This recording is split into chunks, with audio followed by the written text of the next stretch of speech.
o Fioravante, obrigado, Cecília. E obrigado ao Carlos por manter, mesmo nós não podendo fazer a caminhada, para que ela não morresse. Foi 1 ano que não tem mais a caminhada física. Muita gente já nem lembraria, mas caminhada, parece que tinha um negócio assim. E ela, graças ao Carlos aí, esse empenho, colocando dinheiro do bolso, para que ela continue funcionando. Obrigado, Carlos. Obrigado a todos que ajudam a caminhada a não morrer. E vamos lá. Boa noite a todos. Vamos lá. E aí, gente, boa noite. Tudo bem? Acho que está todo mundo me escutando, né? Sim. Vamos ver. Finaliza um joinha, beleza. Hoje está se coisando. Ô, gente, bem feliz de participar. Quero agradecer bastante o Carlos Laercio, né? O Edney e a Juliana, que fizeram aí também a ponte.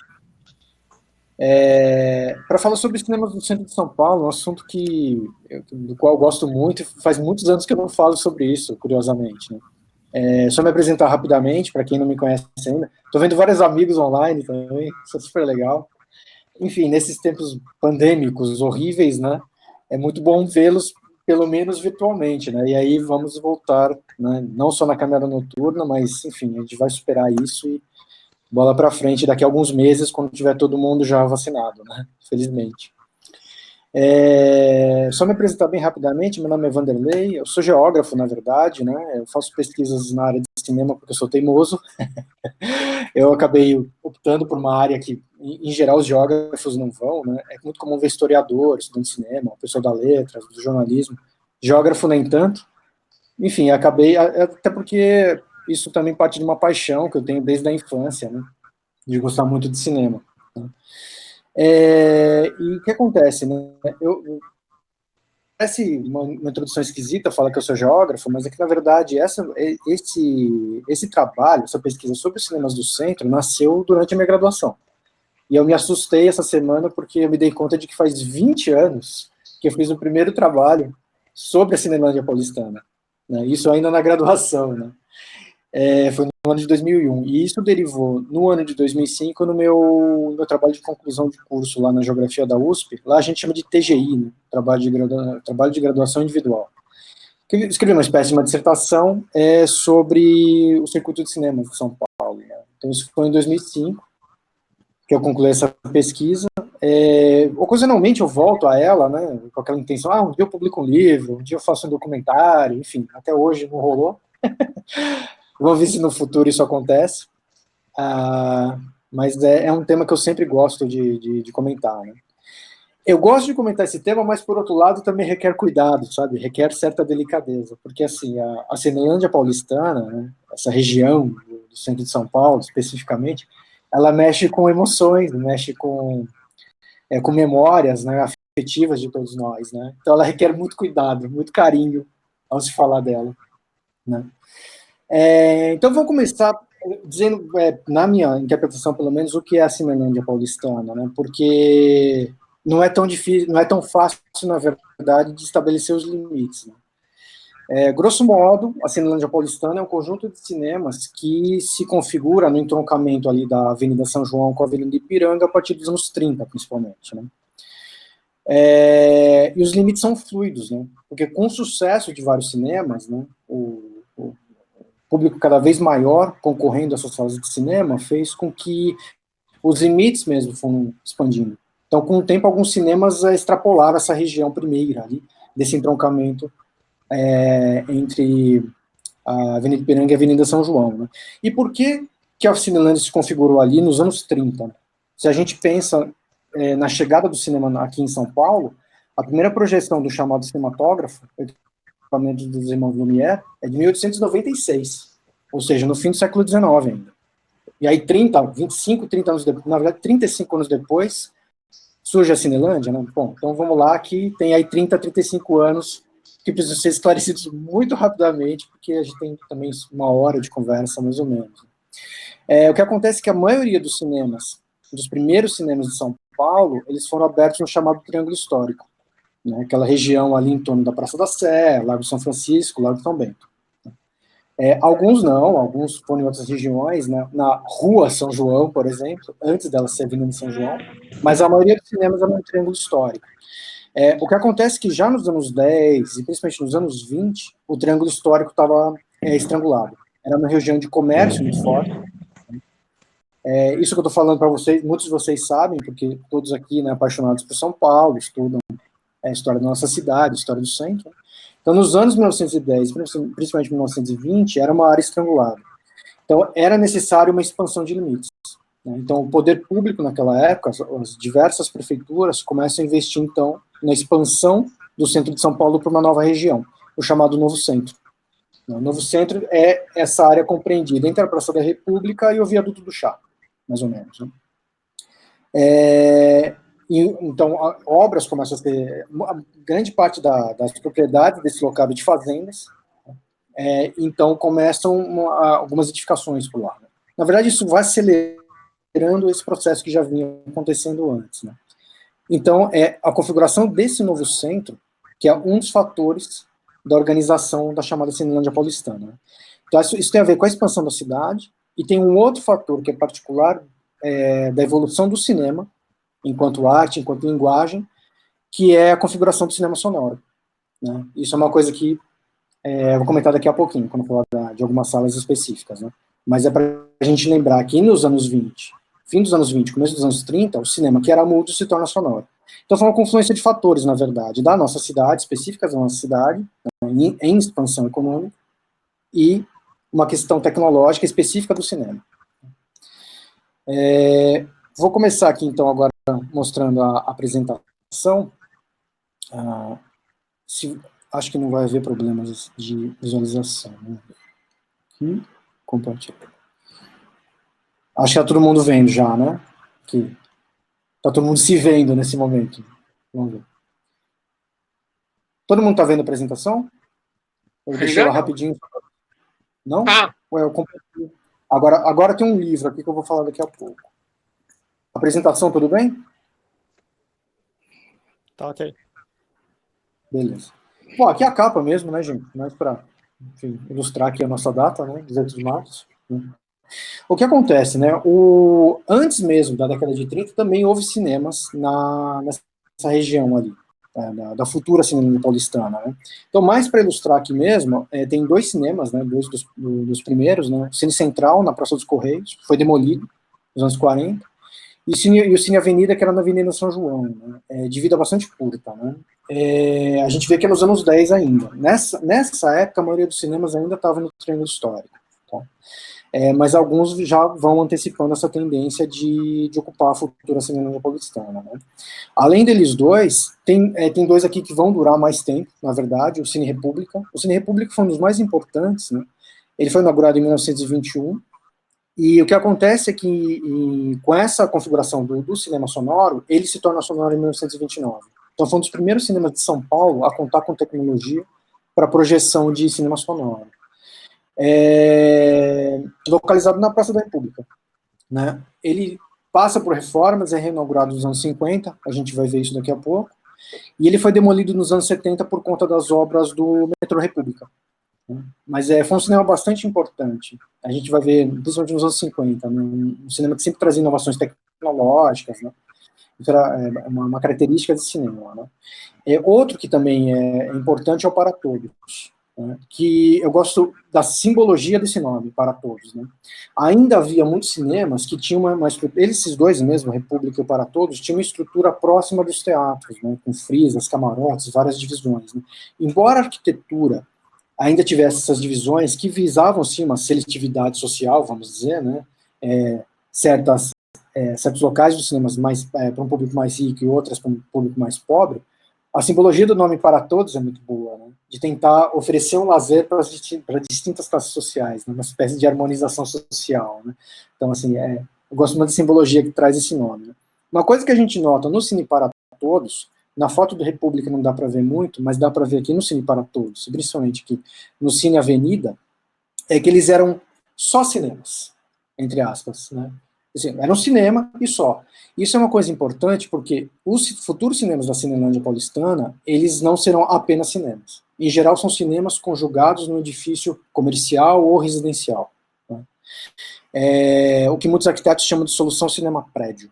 Né? Esse era o nome que eles davam. Né? Deixa eu ligar a bateria aqui que tá acabando. Né? Porque acontece o seguinte, né? Com essa expansão dos limites da cidade, a especulação imobiliária começou a ser muito forte nessa região do Novo Centro, né? Então, erguer apenas um cinema, a partir dos anos 30, apenas um cinema, era muito caro. Então, a solução encontrada foi usar o cinema como chamariz para um projeto mais arrojado, né? Normalmente prédios residenciais, nessa altura. Depois vão ser também galerias, prédios comerciais, né? Mas a gente nota na arquitetura desses cinemas que eles ainda eram apenas um cinema com um comércio do lado, uma coisa assim. Outra coisa que é interessante, gente, e que tem a ver com essa questão de especulação imobiliária e a tal da solução cinema-prédio, né, é o seguinte: dois dos cinemas mais importantes de São Paulo no fim dos anos 20 foram erguidos fora da futura Cinelândia. Né? Então, que é o caso do Paramount, que foi o primeiro cinema de São Paulo com sonorização, né? Ele foi erguido para exibição de filmes sonoros. Né? Aqui a gente vê ainda em construção, em 1928, né? Toda uma publicidade aqui, né, sobre ele, né? E ele aqui já é inaugurado em 1929. Né? Já havia grande entusiasmo da imprensa desde a época da inauguração, porque tinha todo um histórico de que esse Paramount ia ser uma réplica dos cinemas Paramount de Brooklyn e da Broadway, né, em Nova York. Então, essa ufanista imprensa paulistana, né, desse período, dos anos 20, né, chamou atenção para esse fato. Então, já tinha todo um clima de euforia mesmo antes da inauguração dele, em 1929. Como ele era, o Paramount, apenas cinema, de novo, entre aspas, né, ele não estava conjugado a um edifício, ele foi erguido fora do Cinelândia. Né? Então, ele foi edificado ali na Brigadeiro Luiz Antônio. Né? Hoje é o Teatro Renault. Foi Teatro Abril já também, né? É um local de muitos musicais. Né? Mas é bastante curioso, né? O quanto essa ideia de uma solução cinema-prédio, que era forte na Cinelândia, impactou outros cinemas. E por isso que o Paramount, né? Essa é a razão que se coloca, né? Por isso que o Paramount estava fora da Cinelândia paulistana. Né? Outro cinema que também foi erguido fora dali é o Cine Rosário. Né? Ele ficava dentro do edifício Martinelli. Né? Então, outra coisa interessante a respeito dos cinemas nessa época, eles eram inaugurados com todo um ideário de modernidade, a modernização da cidade, né? E isso articulado a uma ideia de verticalização também.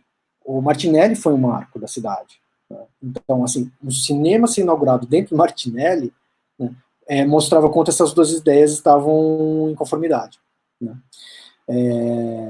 Da verticalização e do cinema como signo de modernidade. Né? O Cine Rosário também foi erguido para exibição de filmes sonoros, né? E é legal ver as publicidades dele, do Cine Rosário, inclusive. Aqui no canto direito, acho que que a janelinha aqui talvez esteja comendo aqui a legenda, não sei se dá para ler. Né? Mas a gente vê um comentário.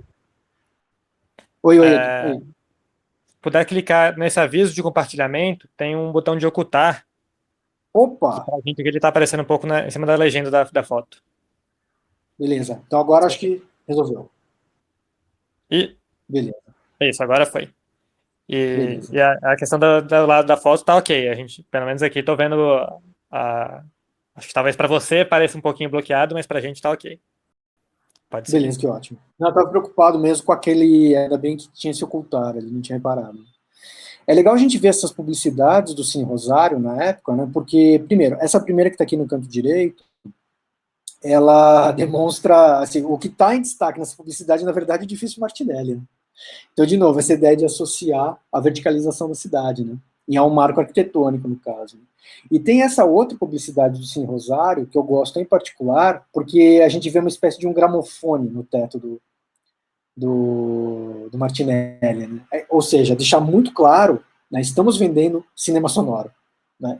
Ou seja, tem tudo a ver com essa mudança tecnológica própria do cinema. Né? Essas fotos, essa foto, no caso, da dependência interna do Rosário também é muito significativa. Né? Um nível de sofisticação na decoração, sofisticação arquitetônica, que vai caracterizar os futuros palácios cinematográficos. Foi o termo que se cunhou na época para esse tipo de cinema. Né? Mas muito interessante que esses dois foram inaugurados fora da futura Cinelândia paulistana. Né? O que acontece? Além dos cinemas que eu já citei, né, o República, o Para Todos e principalmente o Central, né, o cinema que vai mudar a cara da Cinelândia paulistana é o chamado UFA Palace, que a gente conhece como Arte Palácio, na verdade, né? Ele chegou para o nosso tempo como Arte Palácio. Isso é uma história curiosa, daqui a pouquinho eu já comento, né? O responsável pela edificação, né, o arquiteto que projetou esse cinema é o Rino Leve, ítalo-brasileiro, né, estudou arquitetura em Roma e teve todo um papel importante na modernização arquitetônica de São Paulo, não só de cinemas. Né? O Teatro Cultura Artística dele, por exemplo. Né? O Edifício Prudência, né, muito famoso, né, ali em Higienópolis, um prédio incrível, também é projeto dele. Né? Ele teve um papel muito importante em relação aos cinemas de São Paulo. Está aqui uma foto ainda da época em que o cinema estava sendo erguido, né? Porque foi o primeiro cinema em Art Deco de São Paulo, o que mostra uma mudança de característica. Né? Na foto do central, não vou voltar agora, porque senão a gente perderia um pouco de tempo, mas fica muito visível, para vocês forem procurar depois, o cine central ainda no estilo Art Nouveau, por exemplo. Né?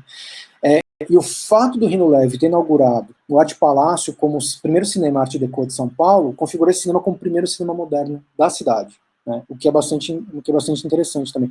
Dá para mostrar que é muito mais sóbrio, né, o tipo de arquitetura. Né?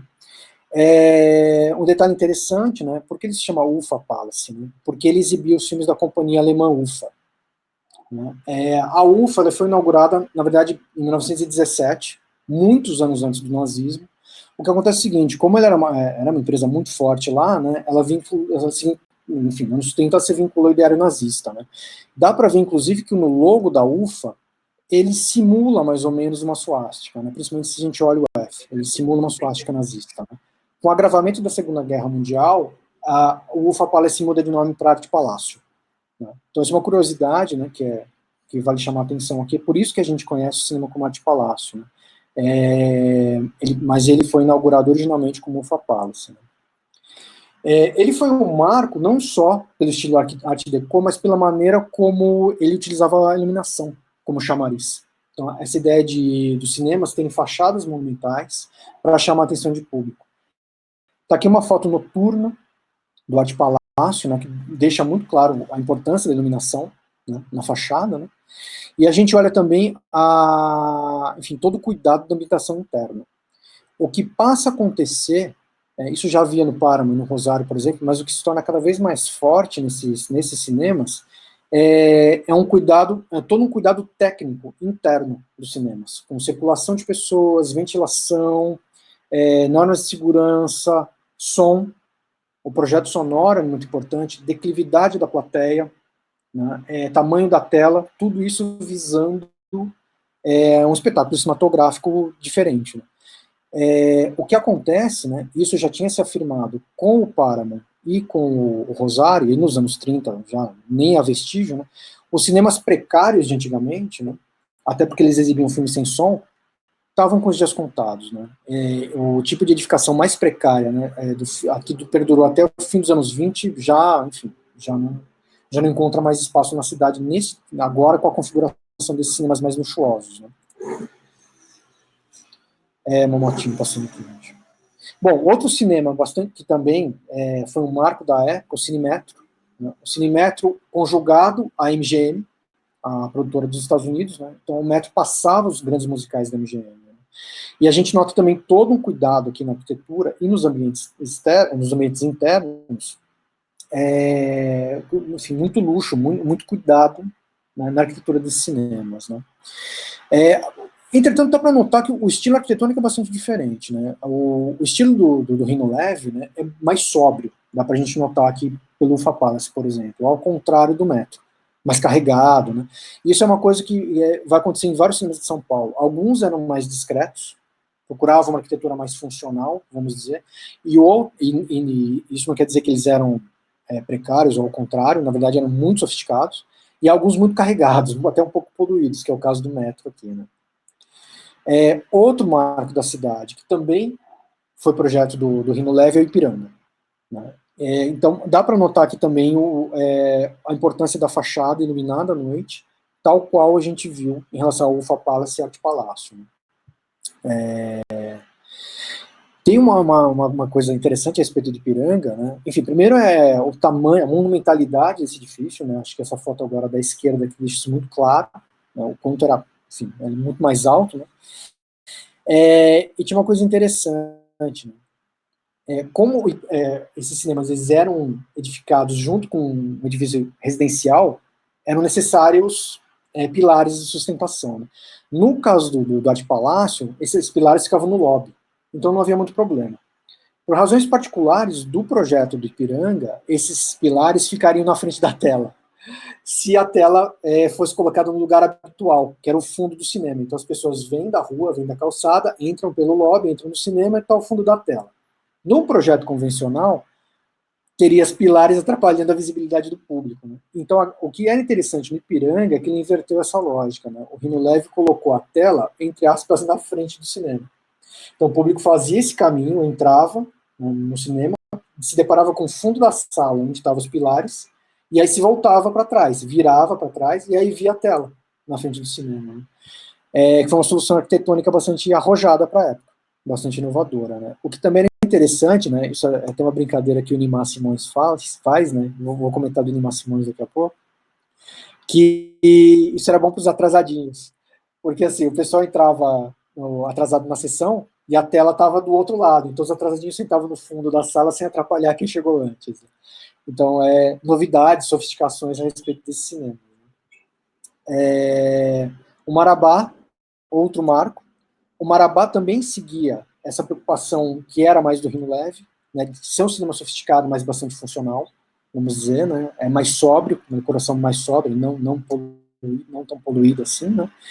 E o que acontece é que o Marabá ele foi o primeiro cinema, o segundo cinema, na verdade, chamada Empresa Cinematográfica Paulista, que era do Paulo Sapinto, né, foi um dos mais importantes empresários do setor de exibição do Brasil. Né. O primeiro cinema dele foi o Hits, inaugurado 2 anos antes. Aqui não dá tempo de falar todos esses cinemas, né? O Paulo Sapinto ele entra em concorrência ferrenha com a chamada Empresa Serrador. A Empresa Serrador, que atuava em São Paulo, mas principalmente no Rio de Janeiro, era do Francisco Serrador, espanhol, radicado no Brasil.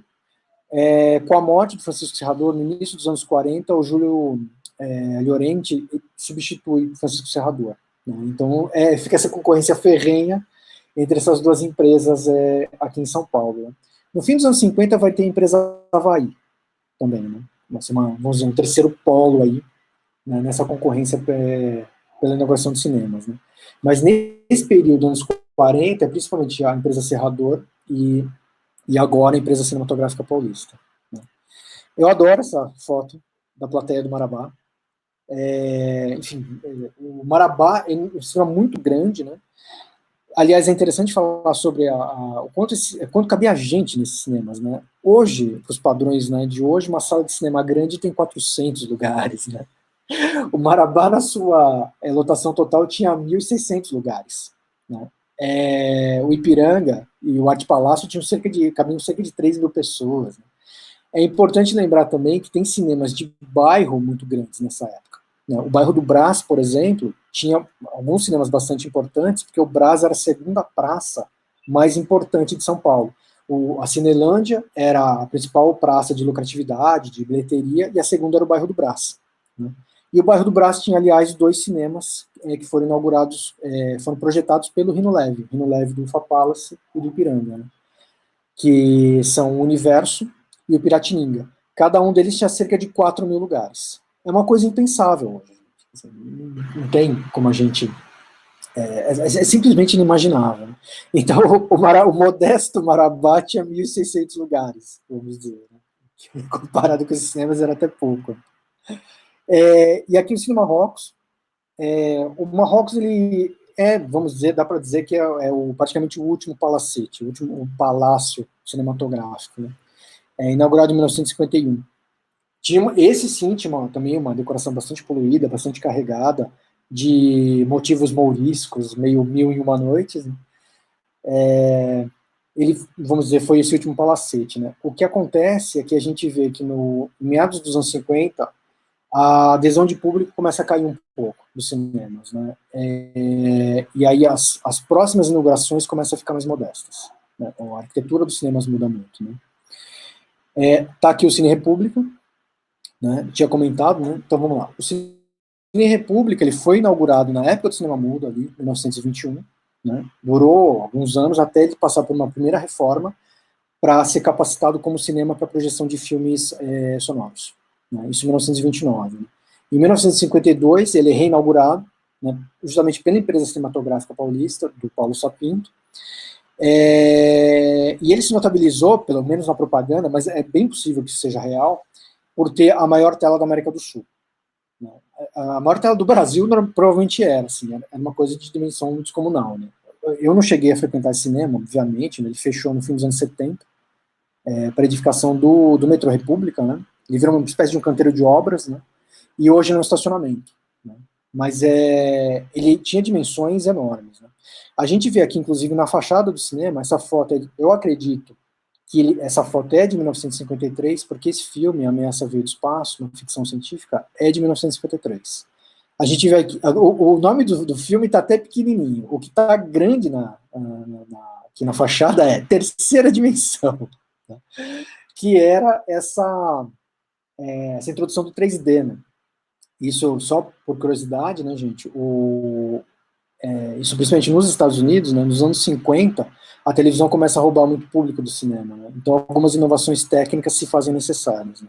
Uma delas é o CinemaScope, ou seja, o widescreen, né, que alarga então o formato da tela, e outra é a tecnologia 3D. Né? E aí toda vez que eu falo do 3D eu costumo brincar, gente. O 3D ele apareceu na história do cinema em 3 momentos de crise. Nos anos 50 por causa da televisão, nos anos 80 por causa do videocassete, e no fim dos anos 2000 por causa da pirataria, internet, coisa e tal.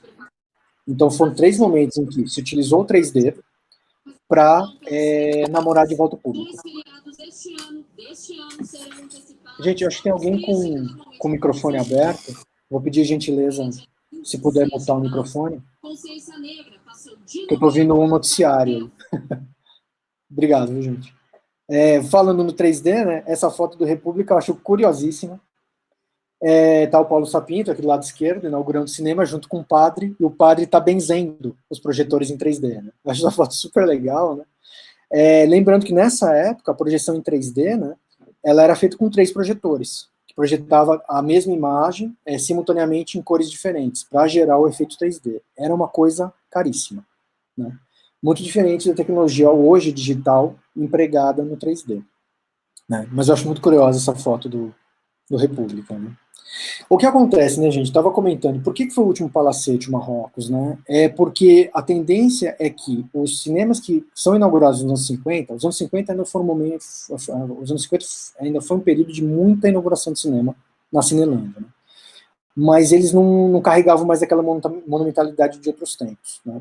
E o Olido, que foi inaugurado em 57, ele é um desses exemplos, porque ele foi inaugurado dentro de uma galeria, a Galeria Olido, justamente, né? Ou seja, se a gente pensa nas fachadas, da importância das fachadas nos cinemas, né, ali que a gente viu, por exemplo, no Ipiranga, no Fapala, assim, no Marabá, o quanto a fachada era importante para chamar o público, né, o cinema agora, inserido no edifício, já não tinha mais esse chamariz. Então, se a solução cinema-prédio dos anos 30 e 40 colocava o cinema em primeiro lugar, né, e o edifício residencial em segundo plano, agora é justamente o contrário. Então, você tem galerias comerciais, né, e o cinema ele é importante, tá, mas ele não é o grande trunfo da inauguração do edifício. Né. Então, o que acontece é que o Olido ele marca uma inflexão. Ele é um momento de inflexão na Cinelândia paulistana por conta disso, né, por ter sido aberto numa galeria. Né. E um cinema que segue essa tendência é o Paissandu. Foi inaugurado no ano seguinte, em 1958, dentro do edifício comercial. Né. Nos cinemas bastante grandes também, né, me foge agora o número de lugares, mas nem se compara com os outros cinemas. Né.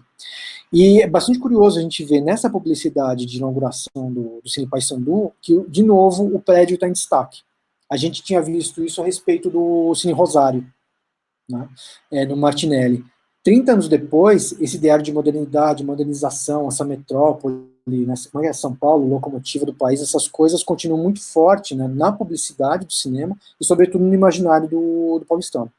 E isso utilizado, então, nessa publicidade de inauguração do Paissandu, em 1958. Mas é interessante de pensar isso. Né? A gente já está aqui em fim dos anos 50. O Olido e o Paissandu são marca uma inflexão, uma mudança na lógica, na concepção da inauguração dos cinemas aqui em São Paulo, na Cinelândia Paulistana, sobretudo. Né? Uma curiosidade bastante interessante é que a configuração do Cine Coral. Né? O que acontece? Né? A maioria desses cinemas aos quais me referi até agora, eles passavam, sobretudo, produção de Hollywood. Né? Na verdade, o circuito de cinema do Brasil, não só de São Paulo, nosso circuito cinematográfico, ele nasceu para o produto estrangeiro, sem exageros. Né?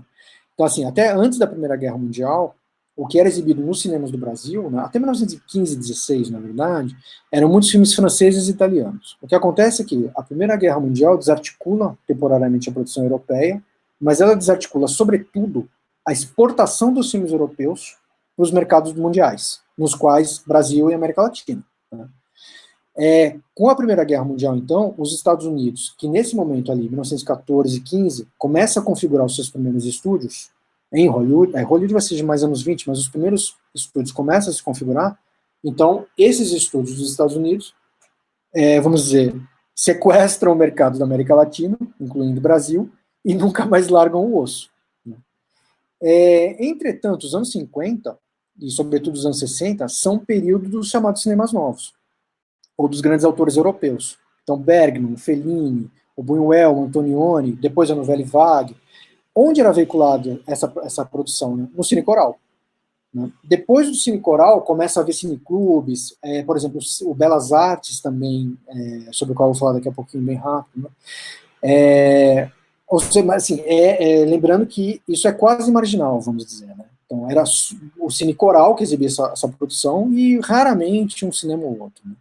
E é legal ver essas fotos aqui do Cine Coral, porque numa delas está escrito Semana do Cinema Italiano, ou seja, destaque para o cinema da Itália, cinema europeu. Né? Nessa outra foto aqui em cima, a gente vê que está em cartaz Onibaba. Onibaba é um filme de 64, do Kaneto Shindo, um cineasta japonês super importante. Então, de novo, essa importância, né, essa vontade do Cine Coral de passar cinema diferente, não hollywoodiano. E aqui uma outra imagem, enfim, do Cine Coral, uma espécie de um ingresso fazendo aqui a divulgação do Cinco Vezes Favela. Cinco Vezes Favela é um dos filmes símbolo do cinema novo brasileiro, lançado em 1962. Né? É um filme coletivo, né, do Neo Rismo, do Cacá Diegues, Miguel Borges, alguns episódios foram montados pelo Nelson Pereira, enfim, só para testar, deixar muito claro essa vontade do Cine Coral de oferecer outro tipo de filme, né, no mercado tão refém, né, de Hollywood. Ainda em 58, uma das últimas inaugurações de mais peso na Cinelândia, o Comodoro. Assim como o Cine República, né, o Comodoro, que também era da empresa cinematográfica paulista, do Paulo Sapinto, investindo em novas tecnologias, vamos dizer. Né. Então, o Cinerama, que era uma tecnologia também para exibição simulando 3D, né, dá até para notar que a tela do Comodoro aqui, ela é um pouco curva, né, e aqui esse diagrama, ele mostra como funciona o sistema Cinerama, né.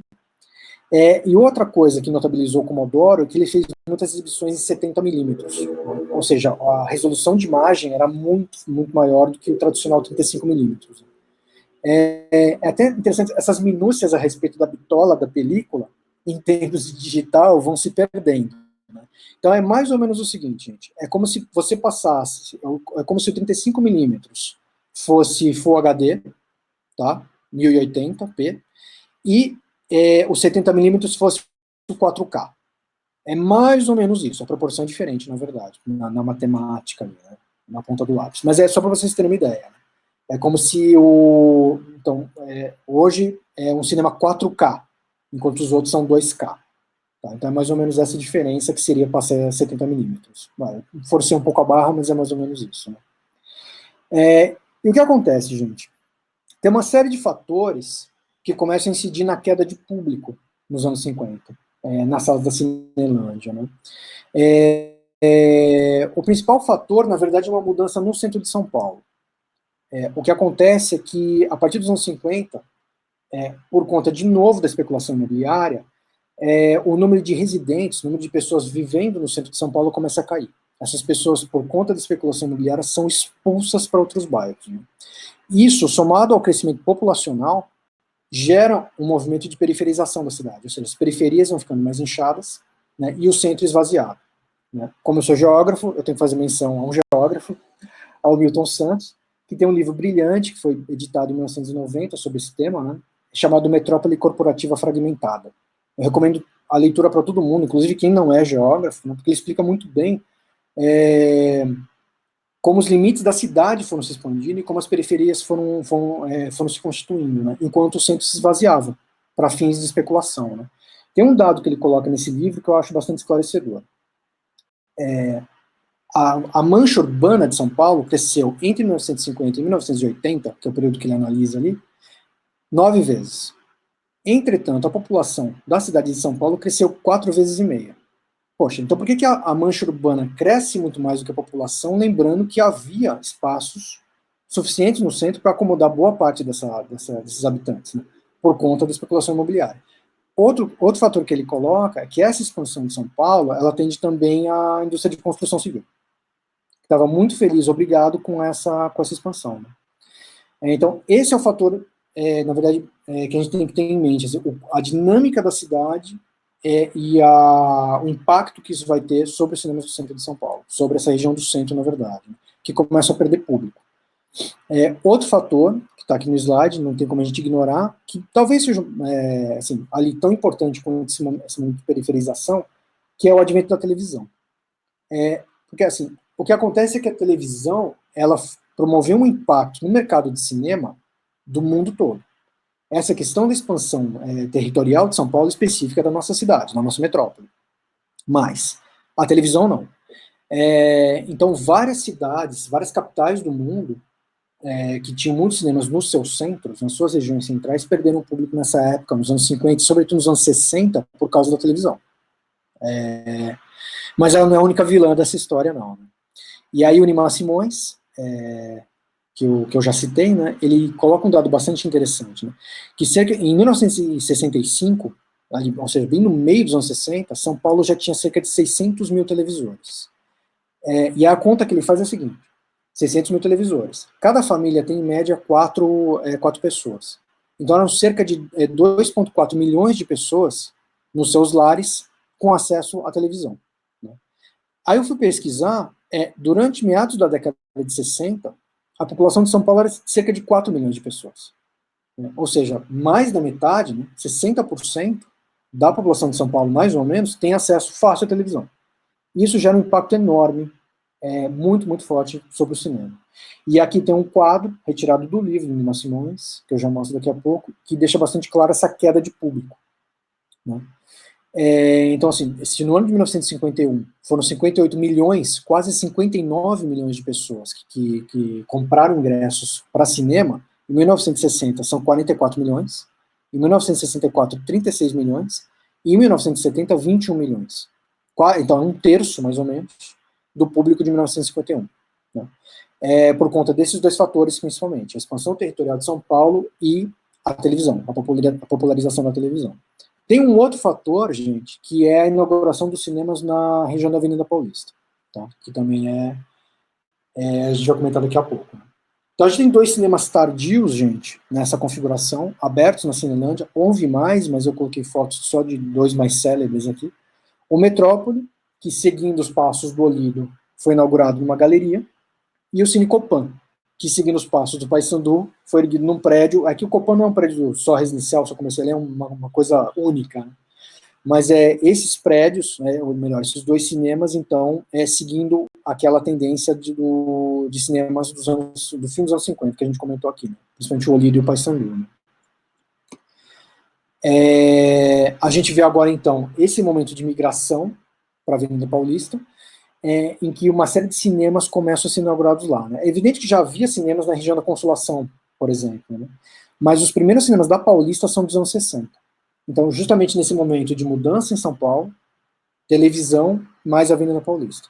Tudo isso vai incidir numa queda de público ali nos cinemas do centro. Tem outros fatores também, mas também não dá para esgotar todos aqui. Né? O Belas Artes, gente, como Belas Artes, ele foi inaugurado em 1967. com 2 salas, o que é bastante interessante também. Mas antes, né, até, assim, ele foi inaugurado como Cine Trianon em 1952. Por que é interessante o fato de ele ser reinaugurado com 2 salas? Porque isso mostra uma mudança no circuito de cinemas, né? Por conta da perda de público, você tem uma sala com 1.600 lugares, no caso do Marabá, ou com 3.000 lugares no caso do Arte Palácio, ou no caso do Ipiranga, se torna inviável. A maior parte desse cinema ficou ocioso.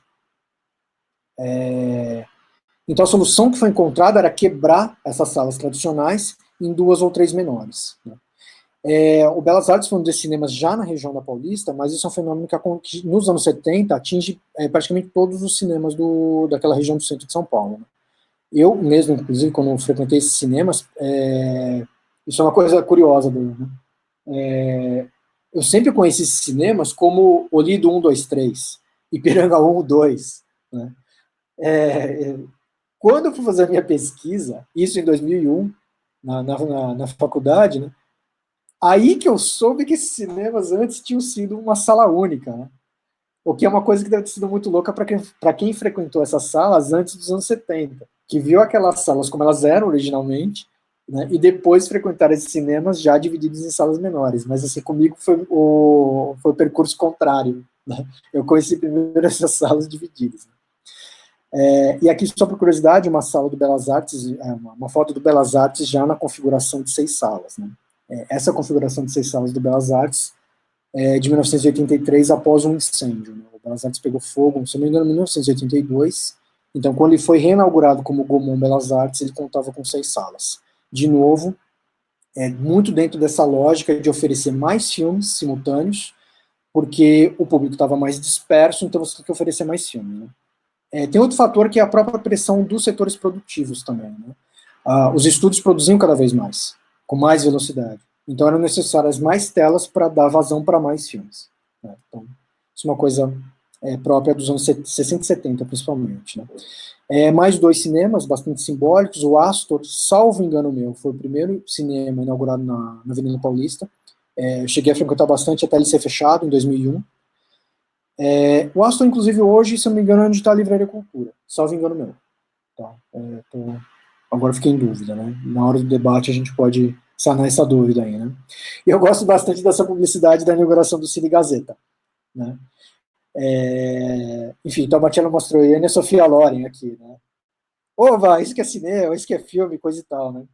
Uma charge cômica, né? E chamando atenção para o prédio da Gazeta também, como em outras publicidades que a gente já viu, né? Deixa eu recuperar as datas, gente. Eu tenho aqui. Então a gente chega nos anos 70, em que os cinemas do centro, já em franca dificuldade de recuperar seu público, começam a se dividir em 2 salas, né? Então a gente tem 2 fotos aqui, uma do Cinemetro já nos anos 90, né, com Forrest Gump e o True Lies, né, ou seja, isso deve ser em 94, 95, e uma foto dos anos 80 do Arte Palácio com os Caçadores da Arca Perdida, né? Mostrando justamente essa divisão em salas, né? Aí eu tenho algumas datas aqui só para deixar isso bastante claro.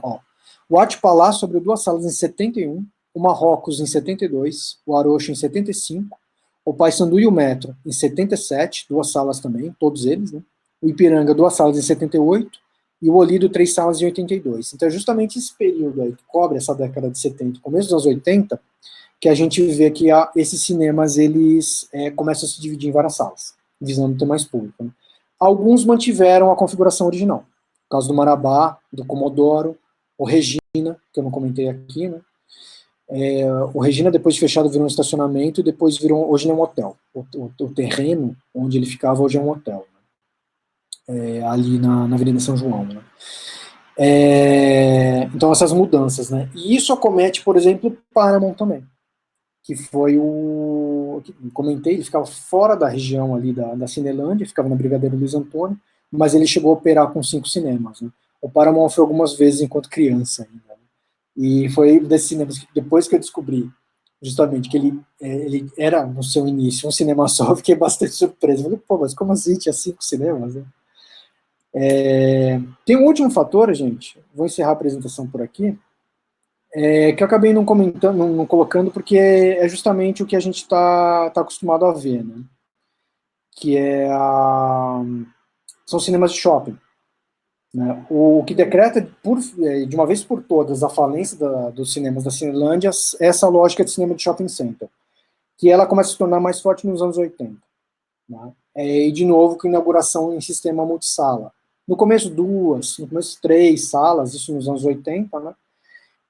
E o que acontece é que, nos anos 90, a gente já tem ali no fim dos anos 90 e 97 é quando chega a lógica do multiplex ao Brasil via Cinemark, que é a lógica vigente até hoje, né?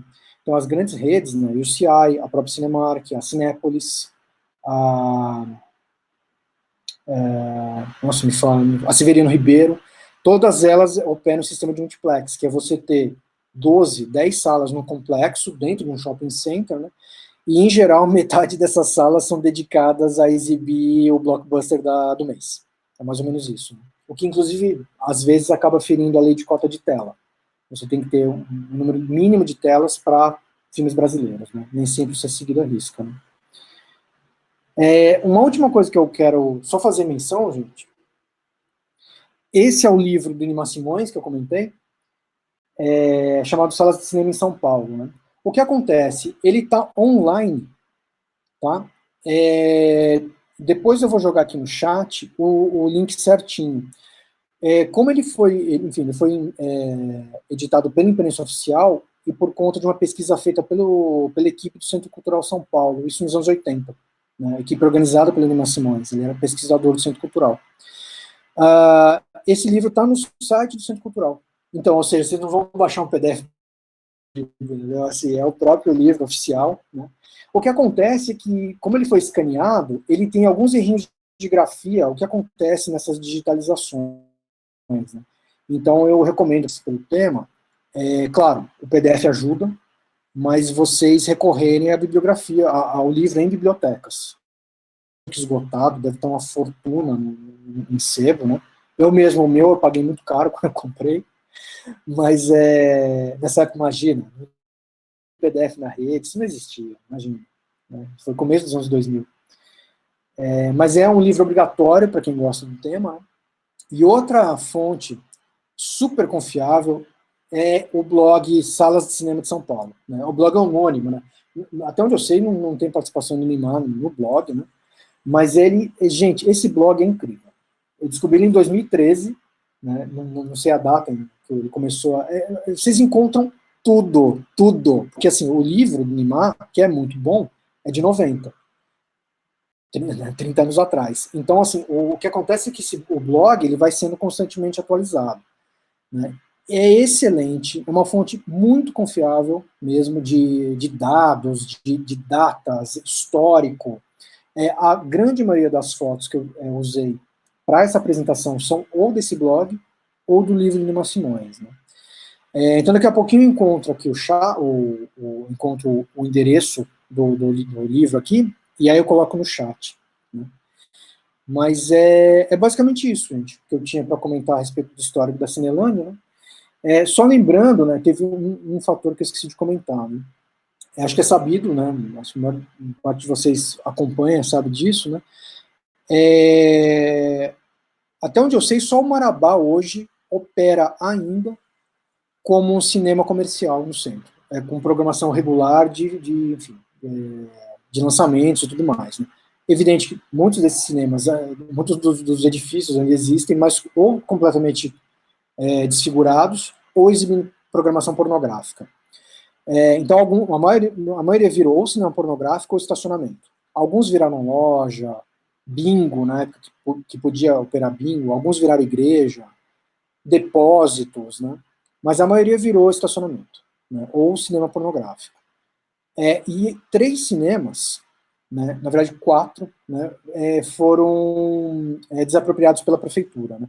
O primeiro, o Cine Olido, né, o Cine Olido ele opera já há alguns anos, desde 2004, como a Galeria Olido, que é uma ótima notícia, né? O cinema fechou, se não me engano, em 2003, aí teve toda uma operação. Em 2004, a Galeria Olido foi inaugurada. Né? E o Antigo Marrocos, o Arte Palácio e o Ipiranga foram desapropriados pela prefeitura. Inclusive, tem uma curiosidade, né? Aquele filme Bingo, O Rei das Manhãs, que fez bastante sucesso, né? E bem interessante, aliás, ele tem uma cena rodada no Cine Ipiranga. Mas então, eles foram desapropriados pela prefeitura e há a intenção de, no futuro, retomar algum tipo de programação, retomar esses espaços como centros culturais, enfim. Há uma conversa, mas, enfim, é sempre tudo muito difícil, a gente sabe, né? Então, o histórico atual da Cinelândia Paulistana não é lá muito agradável, vamos dizer, de se lembrar. Né? E é isso, gente. Acho que nesse primeiro momento, legal, gostaria de ouvi-los agora, né? Bom, queria agradecer ao Vanderlei por aceitar o convite, por toda a apresentação, né? Sala, brincando que a sala tá lotada hoje do cinema. A gente tinha precisado. Só não tá escura, né? Eu tô vendo muita luz. A gente ia precisar dos cinemas antigos aí para poder receber toda a plateia. Ah, legal, fico feliz, gente. Obrigado mesmo.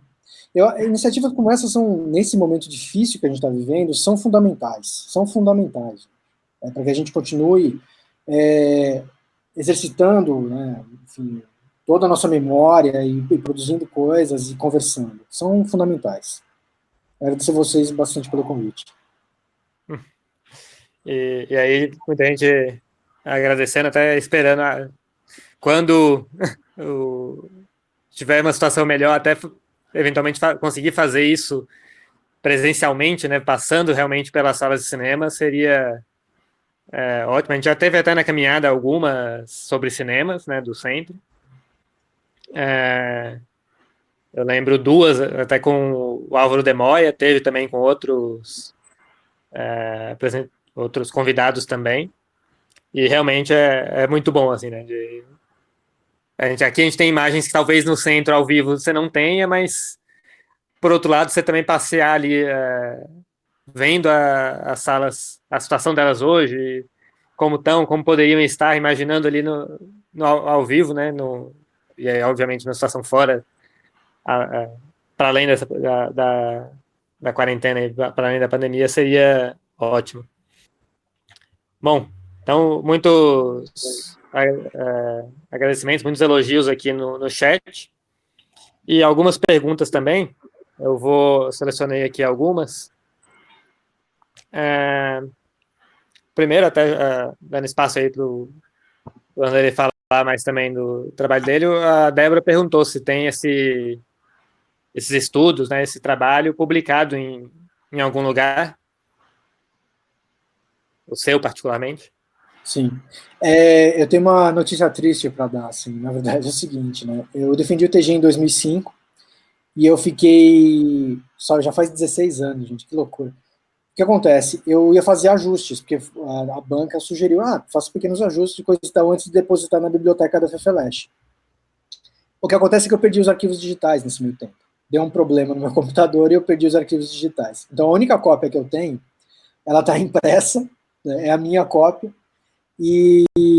ou seja, então, é uma pendência, né, que eu estou com a biblioteca até hoje de deixar meu TGI lá. O que eu teria que fazer é transcrever o TGI inteirinho, o que vai ser bastante complicado, então, e por isso que eu nunca retomei isso, né, por conta das demandas da vida. Mas eu fiquei tão empolgado com esse debate aqui, e eu reli meu TGI, né, durante essa semana, que eu estou pensando em retomar isso, já que a gente ainda está nesse período muito triste, muito ruim de isolamento social, e finalmente dar uma vazão, né, recuperar o TGI. Vai ser bastante chato ficar ali transcrevendo tudo, mas acho que chegou a hora, sabe, gente? Estou enrolando demais. Então, fica aí como promessa, né, gente, de fim de pandemia, né, que depositarei o quanto antes esse trabalho na biblioteca lá da FEFELESH. E às vezes até tem com aqueles scanners que identificam texto, né? Isso deve poupar do trabalho. Às vezes Sim. Vem alguns errinhos ali para uma revisão, mas já não é a digitação inteira, né? Sim. Uma coisa que aconteceu relendo o TGI essa semana, eu notei que tem algumas coisinhas ali que precisam mesmo de ajuste. Já que eu teria que fazer esse ajuste mesmo, é uma boa ideia fazer o escaneamento e aí já aproveito e já faço as duas coisas, né? Corrijo os erros da transcrição e o o que tiver também para ser corrigido. Né?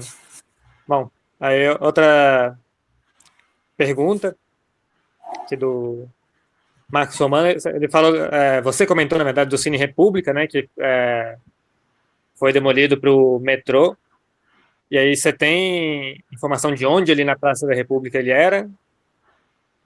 Ah, sim, mas eu fico em torno da praça.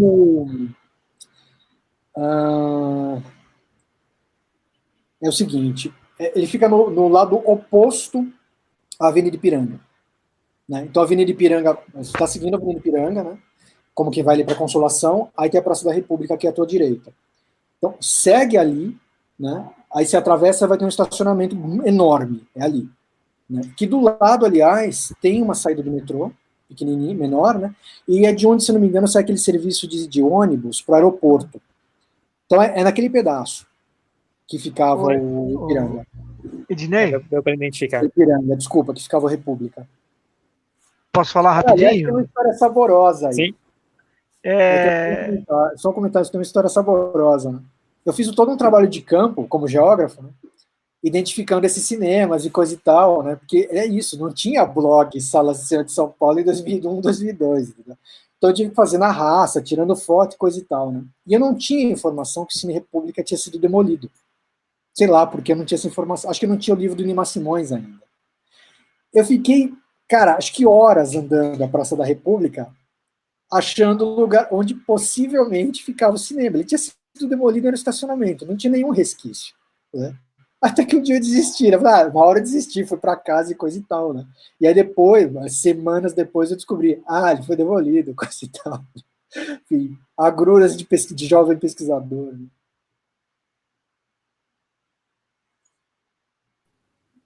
Quer falar, Marcos Romano? Você tinha feito a pergunta? Rapidinho, o Vanderlei falou desse, eu fiquei curioso com o Cine República. Hoje é um prédio lá, né? Já não tem mais estacionamento, não é isso? Olha, eu confesso que faz tempo que eu não ando ali, viu? Não só por causa da pandemia, mas era tempo mesmo. Era um estacionamento que saía, inclusive, na rua de trás, lá na rua Aurora. Na Aurora, sim. Não, era só Era curiosidade. enorme. Era uma eu coisa sei que lá do lado tem um prédio já construído, tem um em construção. Eu não sei um qual dos prédio, dois que é. Tem um que terminou recente, antes da pandemia, e no outro tá construindo, que é vizinho mesmo da onde tinha agência de ônibus pro aeroporto. Uhum. É isso mesmo. Então, onde era o Cine já são prédios agora. Sim, não sabia mesmo. Faz bastante tempo que eu não ando por ali. Tem um que, antes da pandemia, um deles já está pronto. Um prédio, por sinal, uma arquitetura muito, muito legal. O outro está em construção ainda, mas é curiosidade. Ali era um Cine República, eu não sabia. Certo. Tem mais algumas perguntas, mas vou fazer para quem levantou a mão. A Jéssica, quer falar? Boa noite para todo mundo. Eu queria perguntar para o professor se ele conhece algum livro para indicar, além do Inima Simões. A minha pesquisa de mestrado é sobre o apagamento dos cinemas de rua do centro de São Paulo e a maneira como ele implica na mudança de sociabilidade entre o citadino e a rua, né? Porque com as teorias da Teresa Caldeira, da cidade enclave e dos shopping centers, a mesma lógica de condomínio, né?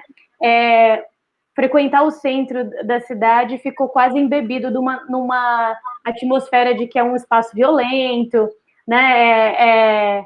É um espaço que não propicia segurança e tem aquela coisa de toda a cidade ser planejada para o automóvel, então são lugares difíceis de estacionar carro, enfim. Tem algum livro, alguma coisa que você lembre que, além do... Eu tenho o livro do Inima Simões, assim, tá me ajudando bastante a entender alguns nortes, assim, mas eu queria saber se você tem alguma indicação de algum livro, assim, que possa me ajudar. Tem duas que eu usei no TGI, inclusive. Só que eu preciso pegar a cópia lá impressa. De um segundinho só para pegar lá. Tá. Para ler a bibliografia. Tá bom.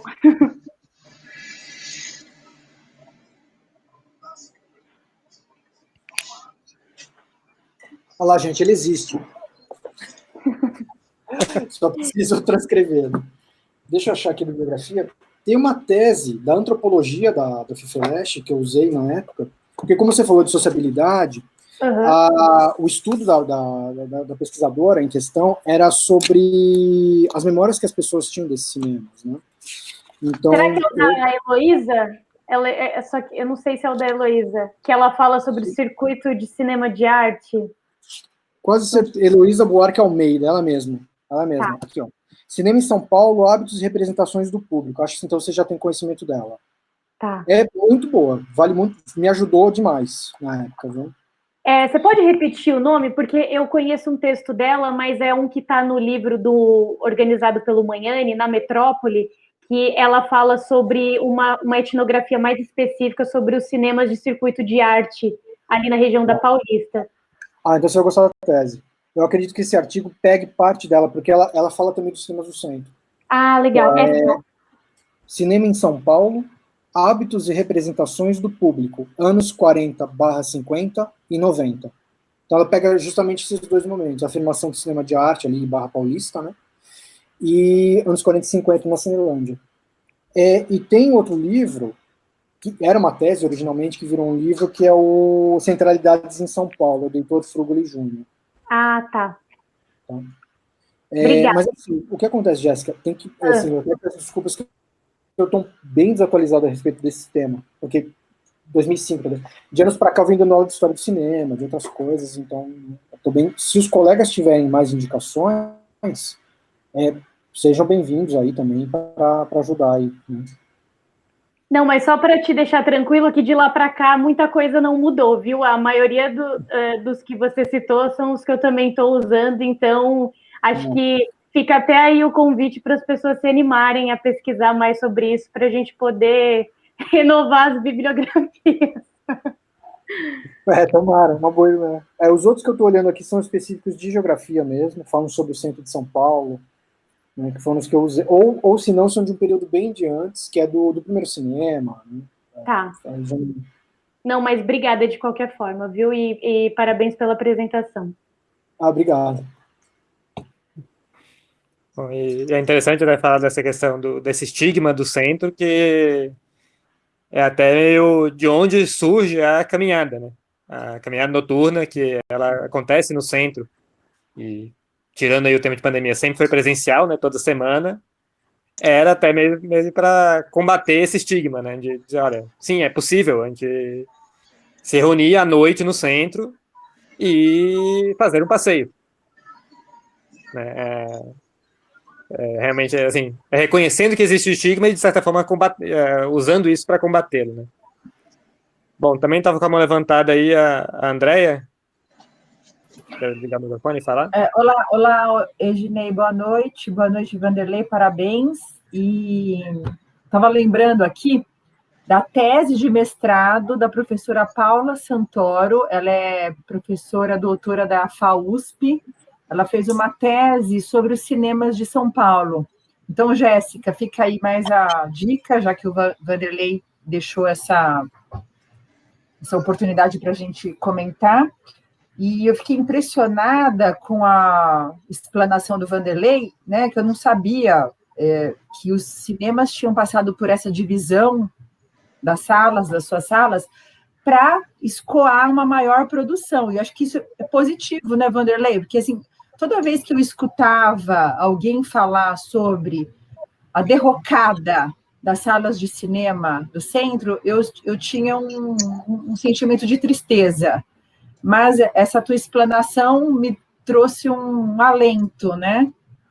Ela não é só, ela é muito comercial, mas ela também trouxe riqueza para outros lados.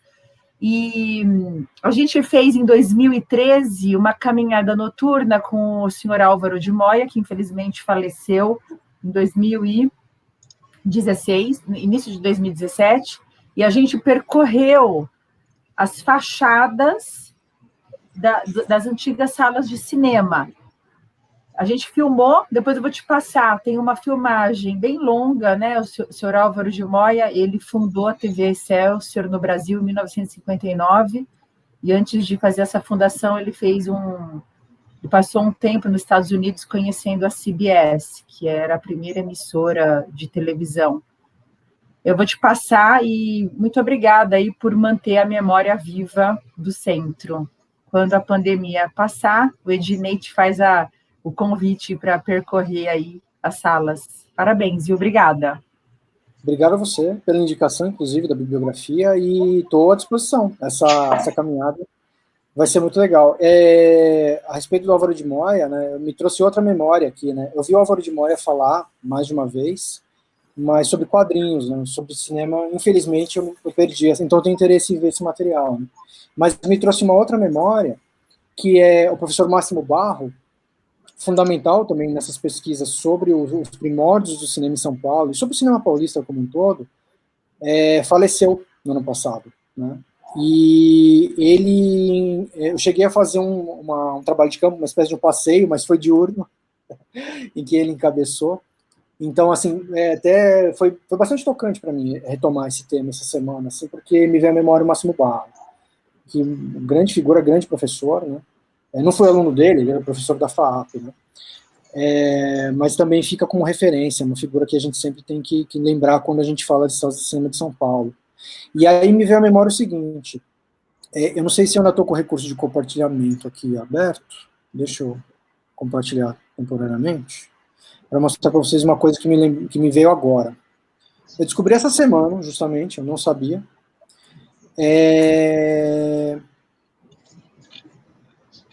que a SP Cine fez uma série de 10 episódios chamados Salas dos Sonhos, ou melhor, Salas de Sonhos. E está justamente o Máximo Barro aqui, ilustrando algumas das imagens. Está no YouTube, canal da SP Cine, Salas dos Sonhos, gente. É de dezembro do ano passado, ou seja, super recente. Eu mesmo não sabia, soube agora.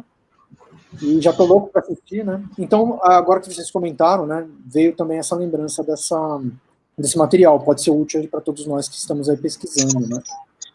E eu não sei se dá para ler o link aqui, acho que não, está muito pequeno. Eu vou mandar no chat o link do livro Salas de Cinema de São Paulo. Mas jogando Salas de Cinema, em Simões, Salas de Cinema em São Paulo, PDF, no Google vocês vão cair no livro de qualquer forma. Né? A Cecília colocou também no chat o link? O CRS, que já é do Centro Cultural.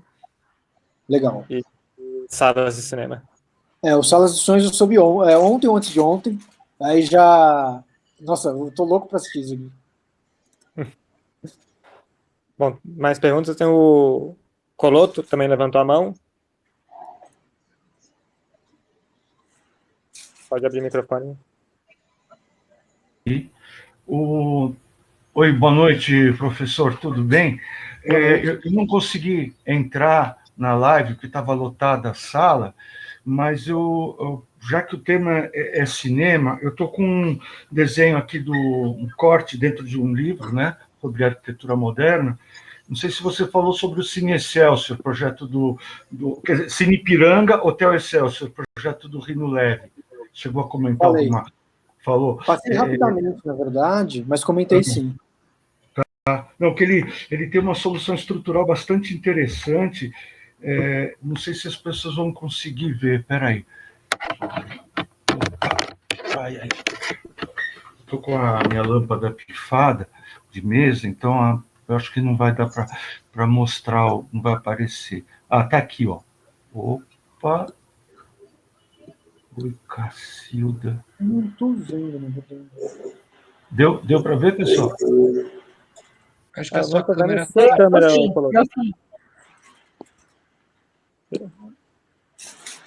Mas eu cheguei a comentar da solução, da inversão da tela, né? Do outro lado da tela, ao invés de ser o fundo. Eu cheguei a comentar assim com o pessoal. Eu comentei, mas eu concordo com você que é um pouco... requer um esforço de visualização aí, né? De abstração das pessoas para sacar o que ele pensou. Mas é basicamente isso, você entrar no cinema e você subir uma rampa, né?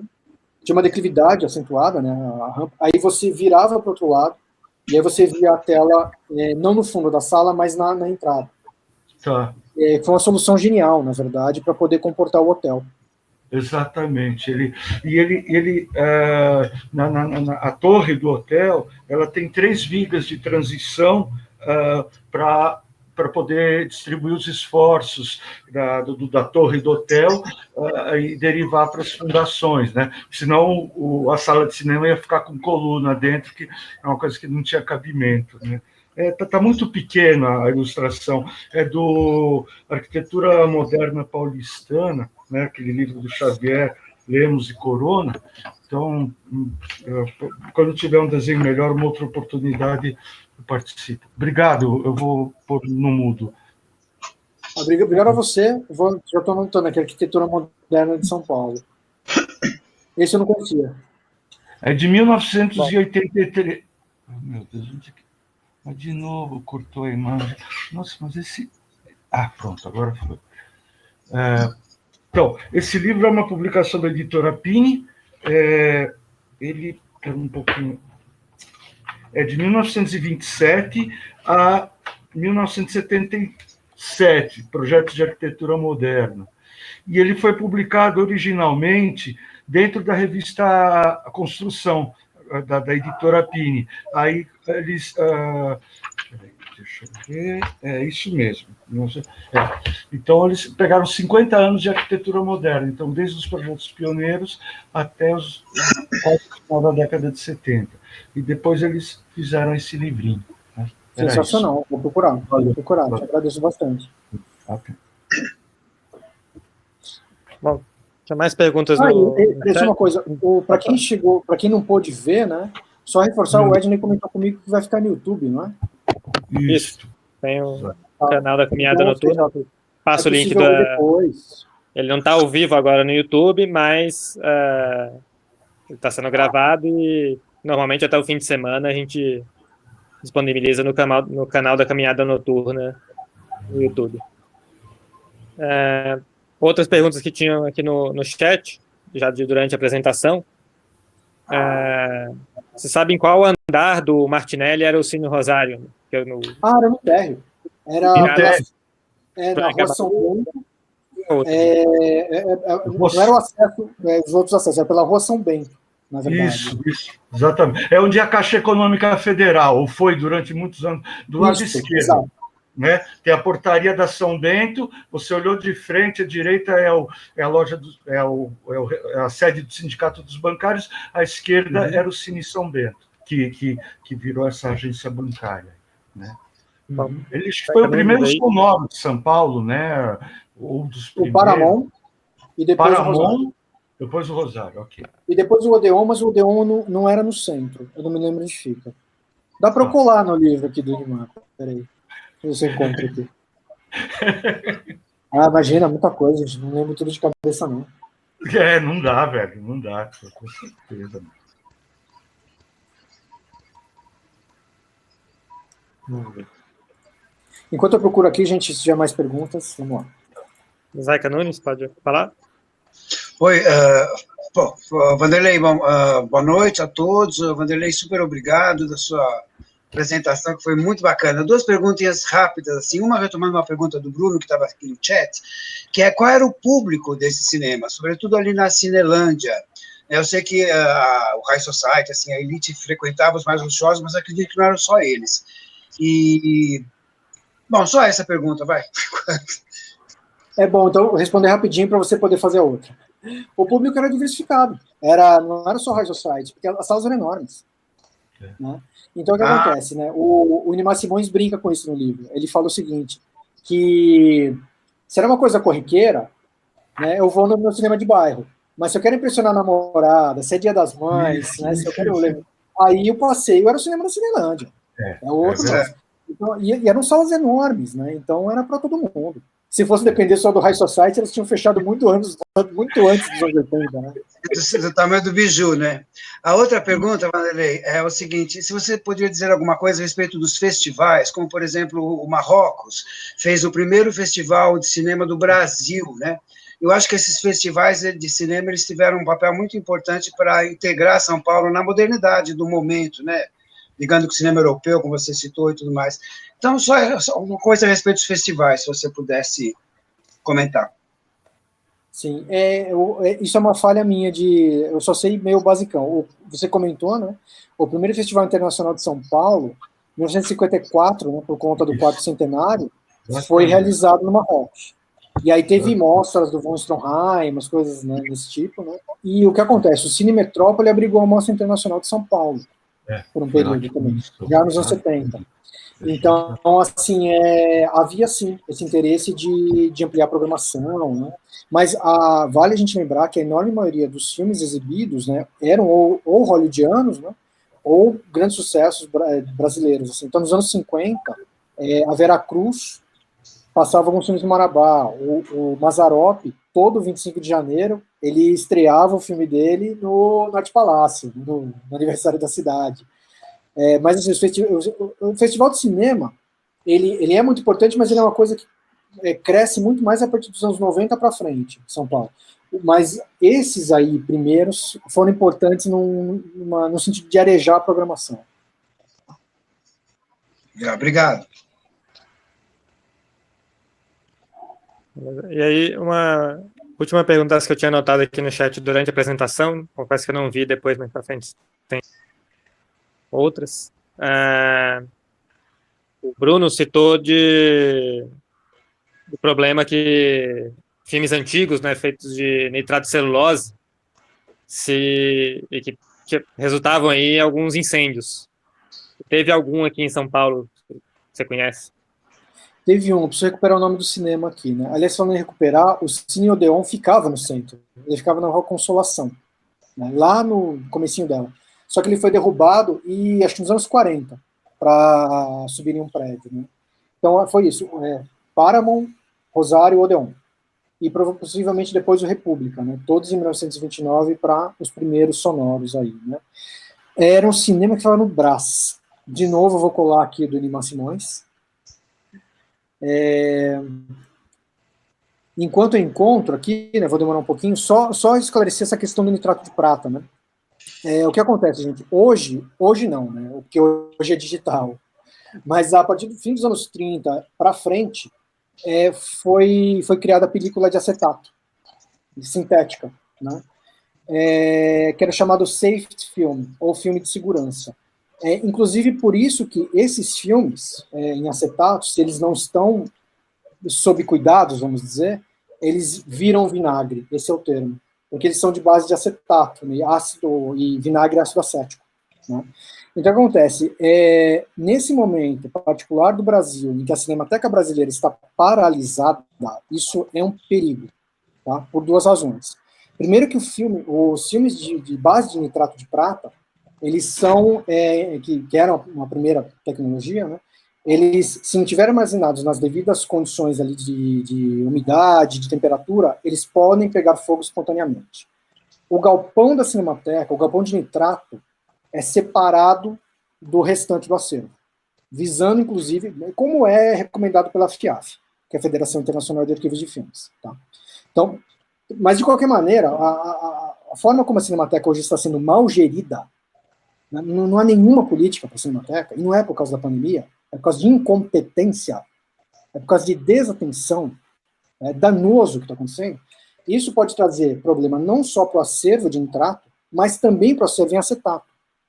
Porque se ele não tiver condicionado na melhor maneira possível, ele pode vinagrar, que é o termo que é utilizado. Né? Então isso é um absurdo, gente. É um nível de descaso inédito na história do Brasil, com a cultura brasileira, né, de forma geral. E o que acontece com a Cinemateca Brasileira é só um exemplo. Né? Acabei não recuperando o nome do cinema aqui. No cinema no Brás, gente, que pegou fogo, um incidente que aconteceu nos anos 30. Oberdan, né, teve um caso, mas não foi por conta de fogo na película. Né, foi, enfim, uma espécie de um acidente, nunca ficou muito esclarecido, né, mas teve vítimas fatais. É um caso bem, bem triste do cinema brasileiro.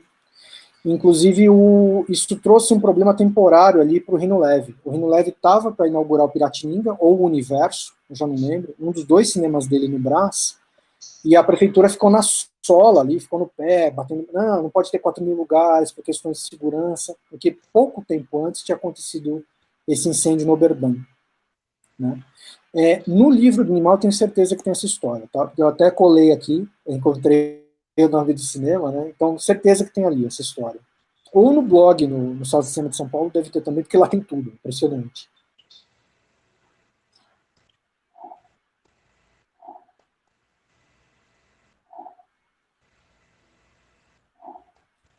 Ednei, acho que você está no mudo, eu não estou te escutando. Até para ficar, eu estava na tela do chat, eu não estava vendo o microfone. Até para ficar gravado, alguém perguntou se tinha sala de cinema também no Shopping Light, e até já responderam aqui que não, que era um teatro, né, o Teatro São José. Eu acho que do chat, muitos elogios, obrigado pela palestra, ótima apresentação, mas acho que de perguntas, adicionando aí, o Fioravante mandou um vídeo da estreia do filme O Puritano na Rua Augusta, 65, do Mazzaropi no Cine Arte Palácio. Então, acho que de perguntas, acho que foi isso. A Cecília mandou o link falando do São Paulo Antiga. Esse é o site do Douglas Nascimento, se não me engano, né? Também já... Douglas Nascimento. Caminhada, também falando aí sobre a tragédia do Cine Oberdan. E o São Paulo Antiga perguntas no chat está... Foi passando rápido aqui, são muitas mensagens, eu não vi outras perguntas. Tem mais alguém aí queira fazer pergunta ao vivo? Ou não pergunta, mas comentários também.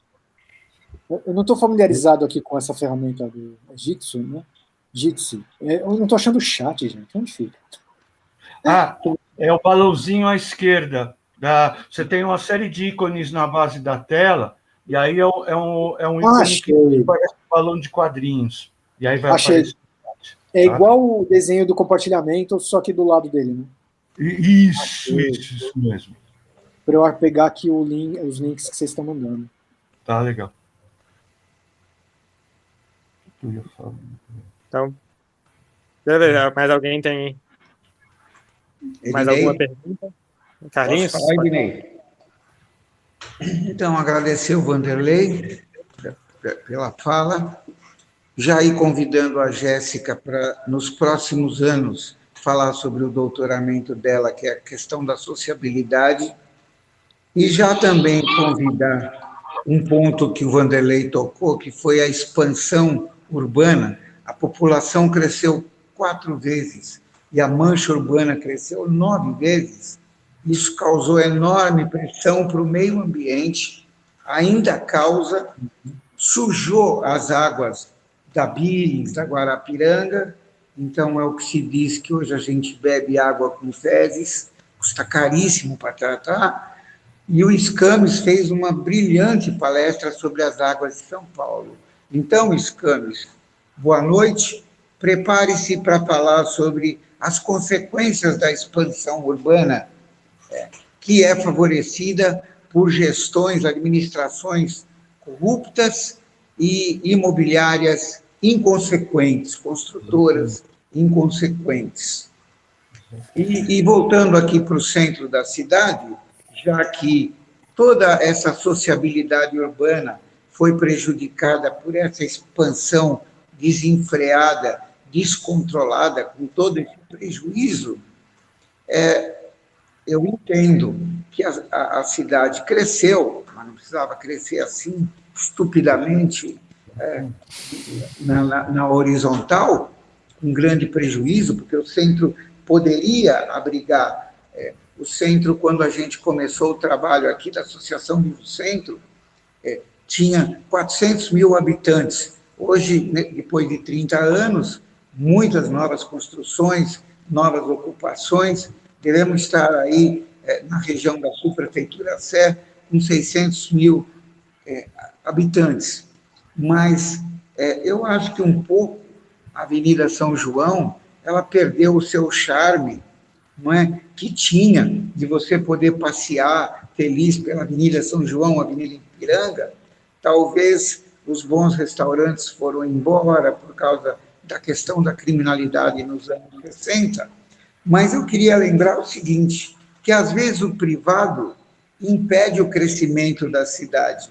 Por exemplo, ali a região, eu diria que a região muito gostosa da cidade, do centro, está ali na região do Copan, da Praça Dom José Gaspar, com a Galeria Metrópole, e agora houve uma expansão ali na Major Sertório, aquela região. Houve uma expansão. Então, o que acontece? O Copan seria um lugar absolutamente magnífico para retomar a sala de cinema. Agora, por que não retoma? Porque uma igreja tomou posse daquilo, tem muito dinheiro e não permite, não facilita a venda, já teve interessados em comprar. Quer dizer, olha que graça, que coisa gostosa que é a região do Copan. É uma das regiões ainda que tem uma cara muito gostosa, né? Então, esse privado atrapalha o benefício público para centenas, milhares de pessoas.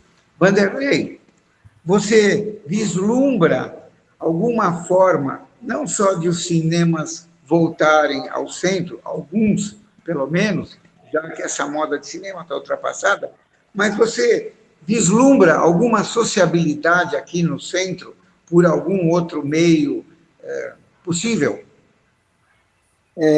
Bom, aí é que está o problema. A questão eu não vejo, não. Só que eu não queria terminar a conversa de maneira pessimista. Né? Mas o projeto de cidade que a gente tem hoje, não. O projeto de cidade que a gente tem hoje não é para gente, não é para pessoas, não é para uma sociedade, é para o capital, ponto. Então, assim, não vejo. Assim, acho louvável que a prefeitura atue, tente desapropriar, tenha retomado esses cinemas com uma vontade, né, de dar uma finalidade cultural para eles, assim, mas o que acontece é que o problema é sistêmico. O centro de São Paulo é dominado para fins especulativos. E se isso é o principal, não há maneira de reverter. Quando eu terminei o TGI, né, deixa eu recuperar aqui o título, né, super otimista o título. Salas no escuro, passado e presente sem futuro da Cinelândia paulistana.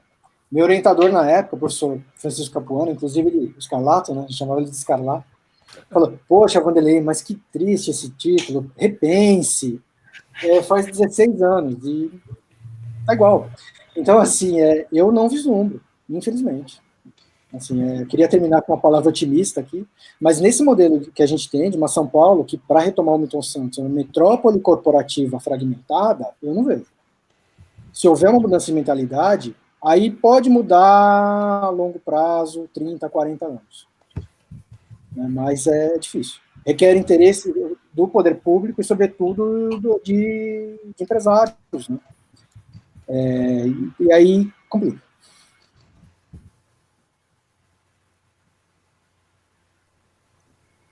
Então, desculpem terminar assim com essa nota triste. Só para complementar, eu acredito em milagres, acredito em Papai Noel, acho que Deus é brasileiro. Então, eu não sou pessimista e eu quase finalizando. Viva São Paulo! Apesar dos nossos prefeitos e vereadores. Viva São Paulo! Viva!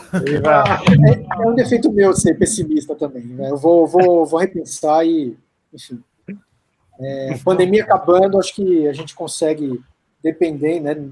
Um outro tipo de sociedade, um outro tipo de mentalidade. Quem sabe? E aí as coisas podem mudar. Né? Vou repensar aqui, cara. Quer falar, Coloto? Eu só repetir uma coisa que eu falei na apresentação da semana passada ou retrasada. Eu comentei aqui no chat, né? A grande inutilidade que foi abrirem a Avenida Nova Faria Lima, né? Você anda numa Rio Branco, numa Duque de Caxias, aqui no Centro Novo, você tem uma série de espaços que estão subutilizados e que já tinham toda a infraestrutura, né? Então, na época, o meu irmão caçula fez parte do movimento contra a abertura da Nova Faria Lima, e quando ele viu que o Maluf tratorou tudo em benefício da especulação imobiliária, ele se mudou de São Paulo, porque o meu irmão estava como arquiteto, ele sempre procurou estar vinculado a causas sociais. A habitação popular é o que ele fez, né? Agora ele está parado lá em Belo Horizonte, e aqui ele estava muito envolvido com essas questões de acesso à cidade. Mas, como falou aí o professor Vanderlei, o que manda é o capital. Eu também não vejo, como se diz, não é nem questão de ser pessimista, basta pegar um ônibus e andar pela Faria Lima. Parece que você está na Califórnia, em São Francisco, em outro planeta. Não tem morador de rua, os prédios são feitos com os materiais mais caros imagináveis possíveis, né? E aí você corta e pega esse mesmo ônibus e volta aqui para o centro, você fica desolado. São duas cidades completamente distintas. É como ir ao Rio de Janeiro. Para cada Lagoa Rodrigo de Freitas é uma cidade.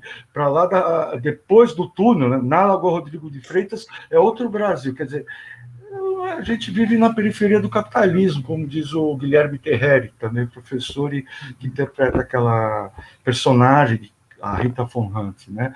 Que é isso. Então, não vejo também. Eu sou muito grato ao Beltel, né? Porque por ele ser otimista, ele criou esse passeio há 15 anos atrás. Eu pude dar vazão ao meu conhecimento, enfim, eu me senti valorizado enquanto indivíduo, mas naquela cidade que eu conheci antes do Beltel, eu era mais um, né? E hoje, com a caminhada noturna, já são 11 anos que eu participo, 15 anos que tem a caminhada, minha vida mudou completamente. Quer dizer, isso também é uma outra coisa que se comenta muito nesses sites alternativos, quando parece que o sistema cospe você para fora, usa e cospe, né? Então você não é mais produtivo. Então a própria roda da fortuna te induz a você se auto-excluir, seja via suicídio, seja sarjeta, né? Se tornando morador de rua. Só para lembrar, essa semana a gente teve o desaparecimento e o reencontro de um importante ativista, que é o Sr. Robson, que ele fazia, inclusive, apresentações de repente, literárias, né, na caminhada noturna, e é um cara que terminou no abandono porque perdeu toda a família num acidente de trânsito no estado dele, acho que era Santa Catarina, se eu não me engano, e ainda teve um golpe financeiro. Então, assim, da noite para o dia, o cara ficou sem nada, sem estrutura emocional e sem estrutura financeira para tocar a vida, né? Então, E o exemplo dessa cidade que, ao mesmo tempo, acolhe e expulsa, eu vejo pelo meu irmão que está radicado em Belo Horizonte. Ele prefere ter pouco trabalho lá, mas fazer o que ele faz bem feito e viver numa sociedade que acolhe mais ele, do que ser massacrado aqui em São Paulo. Foi muito difícil para a nossa família. Tá? Foi muito, muito difícil. Renato é uma pessoa que sempre teve acompanhamento psicológico desde criança, não devia estar falando isso, mas é um fato. Quem estudou com ele, eu não sei se tem algum ex-colega aqui no site hoje, via que meu irmão era diferente. Ele teve excelentes notas quando ele saiu da faculdade. Ele é brilhante como arquiteto, só que é aquilo que você falou, Vanderlei. Não é uma cidade para o ser humano. Não tem jeito. Infelizmente, não tem jeito, né? Você entra em qualquer site aqui de grupo porque o morador lixo, porque o cara é ladrão, é um lixo, é um craqueiro. Gente, ninguém pôs filho no mundo para ser craqueiro. E isso, em todas as sociedades, existe uma parcela dela que vai ser excluída. Então, é melhor você conviver com aquela sujeira, e eu falo com conhecimento de causa, tá? Eu tinha esse nojo quando eu vim para cá, porque eu vinha de um bairro que era o Campo Belo. Lá existia pedinte profissional na porta do supermercado. Eles vinham de ônibus de manhã, se postavam na porta do mercadinho e ficavam pedindo, eram sempre os mesmos. Agora, o que a gente vê aqui é outra coisa, né? Então, é muito, muito, muito, muito triste, né? Você usar dinheiro público para fazer desapropriação, para rasgar uma avenida, enquanto você tinha problemas sociais que já existiam nos anos 90, aqui no centro. A Cracolândia já tinha se constituído em volta da rodoviária. E menefrega, como dizem os italianos, dane-se, eu quero mais farinha pouca, meu pirão primeiro, né? É isso. Então, eu sou muito grato ao Beltrão, mas mesmo assim... e por fim, esta porcaria desse Vale do Anhangabaú, que foi... Eu estava pensando nisso, que o grande projeto urbanístico dos últimos, anos, enfim, eu até não quero comentar nada. Não, Vanderlei, você é arquiteto de formação, desculpa, eu não peguei o começo. Sou geógrafo. Geógrafo. Bom, você entende um pouco de pedras, minerais, materiais de alta qualidade. Então, o que fizeram ali? É como você pensar no Palácio de Versalhes, com mármore de primeira linha, quebrar tudo e substituir por cimento queimado. Tá? Então, você troca... não escoa água para lugar nenhum, fica empoçado, é um horror. Não tem explicação. E assim, os pontos de interesse histórico, Praça da República, parece Sarajevo. Quando você lê um livro sobre a Guerra de Sarajevo, parece uma zona de guerra. O Largo da Memória, o primeiro monumento da cidade de São Paulo, com o paisagismo do José Vaz Rodrigues, quando fez 100 anos o monumento, e todo aquele conjunto, aquilo é banheiro público. Aí a gente teve uma caminhada noturna, que veio o pessoal do DPH no tempo da gestão do Kassab. Aí uma das técnicas falou, olha, aqui a gente não pode mexer, porque não existe possibilidade de escoamento de água dessa fonte. Você fala, não existe possibilidade de escoamento de água? Querida, faz 50 anos que o homem pisou na Lua e a gente não consegue consertar uma porcaria de um espelhinho d'água com 3 jatos d'água, né? Assim, é insano, realmente insano. Né? Era isso. Eu ia comentar, até a fala do Coloto lembrou, de uns filmes que a gente até discutiu recente, né? Tem um grupo que vê filmes aí com o Vanderlei participa também. Até 2 filmes que falam muito dessa questão de São Paulo como engolindo as pessoas, né? Que viu até o São Paulo S.A., são 2 filmes antigos. Exatamente. Esse de 65. E um outro também, a gente não chegou a ver, mas foi um título que chegou a ser discutido também, se seria visto. Que é o Homem que Virou Suco, que aí o título já descreve também a que veio, vamos dizer assim, né? Pode crer, isso aí, Adnei. Parabéns. Fica de dicas aí de filmes sobre São Paulo, né? A gente falou do cinema para ver onde se viam filmes, e eu falei, né, nem eram necessariamente filmes daqui, né? Eram muitos filmes de fora, sim. Numa determinada época. E aí ficam também as dicas de filmes para falar de São Paulo, né? Vou mostrar. Ednei, nessa toada, você tem o Tapete Vermelho com Matheus Nastergaile, né? E ele faz uma homenagem ao Mazzaropi e... Bom, não vou dar spoiler aqui. Aí ele tem um final otimista, mas aí é uma fantasia, uma obra de arte. Mas vale a pena ver Tapete Vermelho também. Porque mostra essa nossa cidade e a evolução do Brasil, né, das pessoas em relação ao cinema. Ok? Era isso. Com essas dicas de filme, então, se não tiver mais... Fala de alguém, não sei se o Laércio quer fazer um encerramento. Ou o próprio Carlinhos também.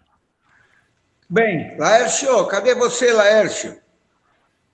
Acho que ele dormiu. O Carlos, eu sei que está todo mundo cansado de ir embora, mas eu vou falar um assunto que parece que não tem nada a ver com o que vocês estão falando, mas eu queria marcar, hoje foi assinado a concessão da área do Caminhos do Mar, onde tem a Estrada Velha de Santos, com aqueles monumentos históricos lá no alto da Serra do Mar.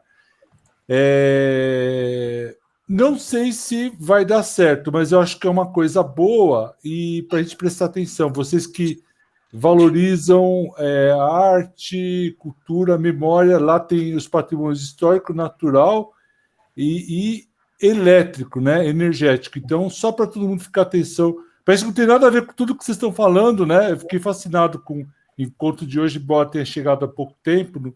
Eu estava tendo compromisso de aula antes disso, mas eu só queria que você soubesse disso e ficasse atento a isso, esse assunto, que é um projeto que eu comecei a trabalhar em 87 lá, né? E eu não estou ligado a essa construção que foi feita, mas era um modelo que a gente estava buscando. Não sei se vai dar certo, mas está sujeito aí a análise e crítica de vocês, tá bom? Só isso. Obrigado, Scamis. Eu mandei recado para você aí, para se preparar em 1º de abril, se vire. Fale sobre as águas ou fale sobre esse... Caminhos do Mar. Esse Caminho do Mar, é. Ô, Ednei, posso encerrar? Pode contar comigo. Obrigado, Scamis. Posso encerrar, Ednei? Vai ser muito legal ter você, amigo. Igualmente. Bom, é o seguinte, caro Vanderlei, não vamos desanimar jamais. Hoje estava uma mulher de 97 anos falando na BBC, passou pelos campos de concentração de Auschwitz e ela disse que nós precisamos estar sempre animados. Imagina o que é passar pelo campo de concentração de Auschwitz. Ela teve Covid, ela falou que o que nos mantém vivo é a esperança. Então, apesar do capitalismo selvagem, apesar de uma esquerda retrógrada, apesar de um centro que só pensa em si, apesar de termos um prefeito horroroso, onde o gabinete dele é feito por gente que joga pelada na praia e gente que frequentou as baladas com ele. Esse é o nosso prefeito. Apesar de tudo isso, eu acredito na cidade de São Paulo, porque tem um povo fantástico. Eu já andei em várias cidades do mundo, e o povo paulistano, eu diria que das grandes metrópoles, é o mais simpático. O nosso relevo, que nós falamos a semana passada, é estupendo. Nossas águas quase infinitas. O nosso clima é o melhor de todas as grandes capitais do planeta. É o melhor clima. Não é nem muito quente, nem muito frio. Nem neva e nem faz 50 graus. Bem, e o ingrediente principal é o povo, a herança que nós temos, não é? Herança cultural, esse cadinho cultural.